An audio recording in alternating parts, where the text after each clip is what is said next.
Sacaba y Sencata, impunidad y engaño, por Juan del Granado. Voceros del gobierno han anunciado, en el juicio Golpe 2 contra la expresidenta Áñez, sentencia condenatoria para las próximas semanas. Posiblemente esos funcionarios ya conozcan la sentencia, pero no saben que la misma, más tarde o más temprano, será declarada nula porque será contraria a la Constitución, la ley y la jurisprudencia. Veamos, 1. Jeanine Áñez está siendo enjuiciada por resoluciones contrarias a la Constitución e incumplimiento de deberes en la vía ordinaria, por delitos supuestamente cometidos como exsenadora y antes de asumir la presidencia. Se la acusa en concreto, de haberse autoproclamado primero presidenta del Senado, e inmediatamente después del Estado, con la agravante de ceñirse la banda presidencial de manos de un efectivo castrense. Por esas razones está detenida hace 400 días. 2. La señora Áñez no está acusada, investigada o presa por las masacres de Sencata y Sacaba, sin duda los hechos más dolorosos del gobierno transitorio. La investigación de la muerte de al menos 20 jóvenes no ha avanzado un centímetro, los supuestos responsables están absolutamente impunes, y las víctimas y sus familiares permanecen estafados. 3. El contexto de esos hechos, la crisis de 2019, está nublado por el debate surrealista entre golpe y fraude.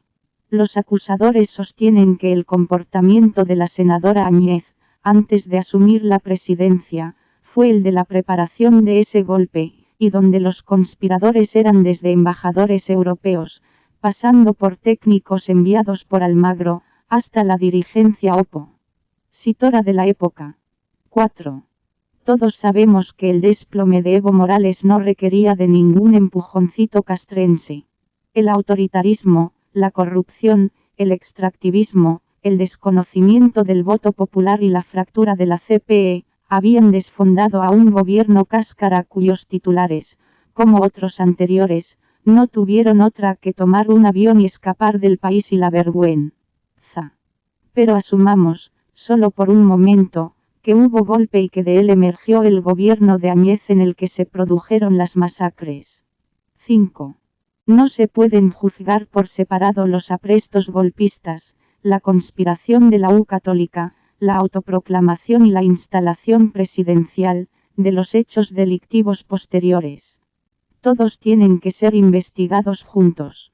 Así lo manda la teoría penal que los describe como el camino del delito, así lo dispone la CPE en el art.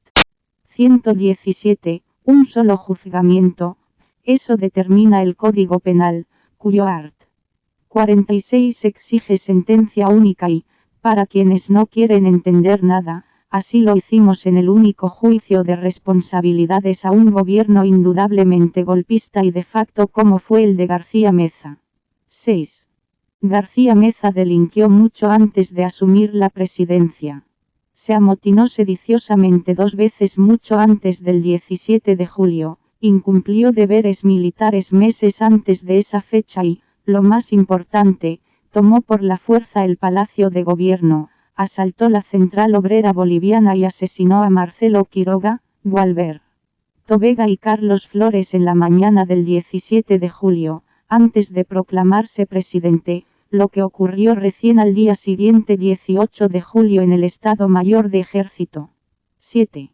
El Congreso que acusó a García Meza, la Corte Suprema que lo condenó y la parte civil que impulsó todo el procesamiento, hubiéramos pasado no solo como ignorantes de la CPE y de la ley, sino como estúpidos, si hubiéramos enjuiciado a García Meza por la vía ordinaria por el asalto a la COB, al Palacio y los asesinatos del 17 de julio cuando no era presidente, y al mismo tiempo lo hubiéramos enjuiciado ante la Corte Suprema por los otros gravísimos delitos, que cometió ya de presidente.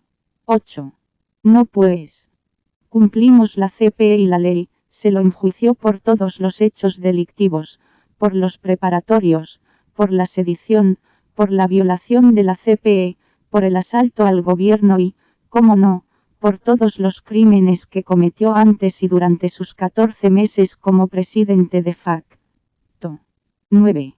es que nunca buscamos venganza, siempre exigimos justicia y para ello promovimos investigación, pruebas, testigos y reconstruimos la verdad sobre la que luego se aplicó la ley con la sentencia. Ni siquiera el exdictador estuvo un solo día preso durante el juicio, se le respetaron todos sus derechos y solo fue arraigado en Sucre, por eso la sentencia y la condena fueron y son inapelables y ejemplares. 10.